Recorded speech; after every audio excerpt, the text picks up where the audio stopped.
सुदामा को बिठाया, जल को लाया गया और इतने में भगवान सुदामा के पीतांबर से पैर साफ करने लगे। और जब पैर साफ करे तो किसी भक्त ने बड़ी सुंदर 2 पंक्ति लिखी।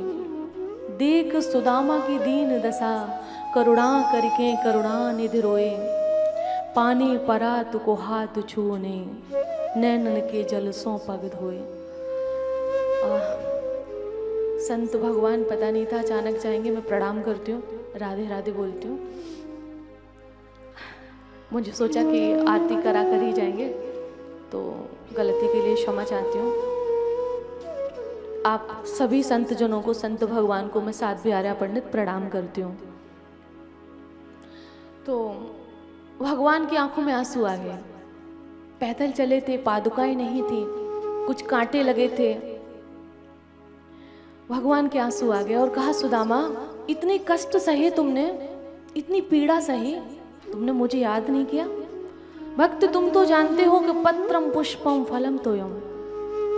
अगर कोई भक्त मुझे प्रेम से एक फल, एक पत्ता, जल, फूल अर्पण करता है मेरे चरणों में प्रेम से, यो में भक्त्या प्रयच्छति, तो मैं उसको स्वयं ग्रहण करता हूँ। अश्नामी, मैं स्वयं ग्रहण करता हूँ, किसी को देता भी नहीं हूँ। मतलब प्रसाद तो बांट कर खाया जाता है ना, लेकिन भगवान कहते हैं मैं नहीं बांटता हूँ। अगर कोई भक्त मुझे प्रेम से देता है मैं स्वयं पाता हूँ, ये भागवत में ही लिखा है। लेकिन शर्त है कि प्रेम होना चाहिए, शुद्ध हृदय होना चाहिए। भगवान ने भोजन कराया, नहलाया और रात्रि में चरणों को दबाया।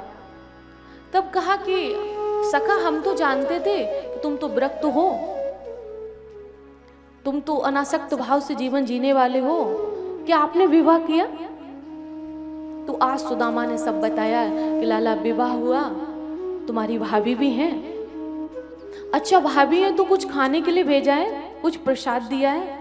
अब सोने की नगरी, सुंदर महल, 56 प्रकार के भोज्य पदार्थ, मखमल के बिस्तर, उस पर बैठकर सुदामा वो फटे वस्त्र में पोटली निकाल कर देंगे क्या?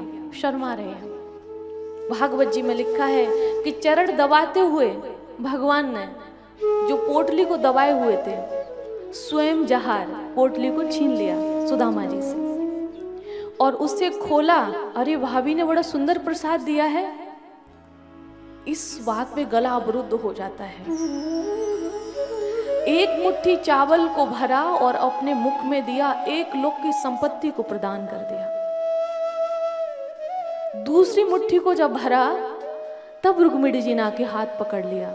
नाथ, 1 लोक की आप संपत्ति दे चुके हो, दूसरी मुट्ठी में आप दूसरे लोक की संपत्ति दे दोगे, तीसरी मुट्ठी में आप तीसरे लोक की संपत्ति दोगे, चौथा तो लोक ही नहीं है, 3 ही तो लोक हैं, चौथा तो लोक ही नहीं है। ये कहा तो जितना धन आपके पास है, जैसी ये द्वारिकापुरी है वैसे आपने सुदामापुरी को बना दिया। हे नाथ, 1 ही मुट्ठी पर्याप्त है, मैं तो आपके चरणों की दासी हूं, मैं कहाँ जाऊंगी? ये रुक्मिणी जी कह रही है भगवान से। तो भगवान ने 1 मुट्ठी में 1 लोक की संपत्ति को दे दिया, लेकिन सुदामा को भी कुछ भी नहीं बताया। सवेरा हुआ, कहा कि लाला भाभी हैं घर पे, बच्चे हैं, हमें जाना चाहिए। भगवान ने बहुत स्वागत सम्मान किया और जाने दिया।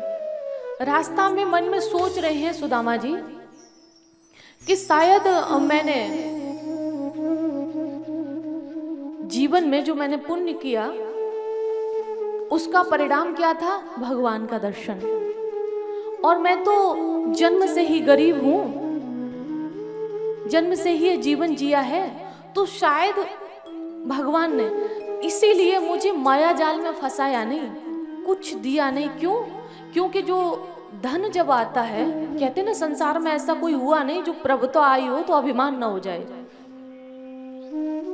कि अगर धन हमें वो देते तो शायद हम उनको भूल जाते हैं। तो इसलिए हमें कुछ दिया नहीं, ये हम पर बहुत बड़ी कृपा की। ये सुदामा जी सोच रहे हैं। आज का कोई मित्र अपने धनाढ़ दोस्त के यहाँ जाएगा और फिर खाली हाथ लौटेगा तो रास्ते में 4 गालियां देगा।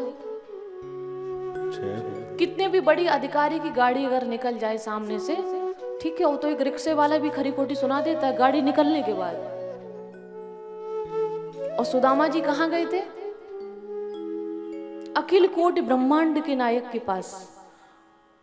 और वहां एक मुट्ठी चावल में, आप इस संसार में किसी को एक मुट्ठी चावल दे दो, एक कप चाय से 1000 रुपए ले लो, एक कप चाय पिलाओ 1000 रुपए ले लो, कोई नहीं देगा। कांच का टुकड़ा दिखा के किसी ज्वेलर्स से डायमंड ले लो, कोई नहीं देगा। और भगवान ने एक लोक की संपत्ति को दे दिया और सुदामा को बताया भी नहीं।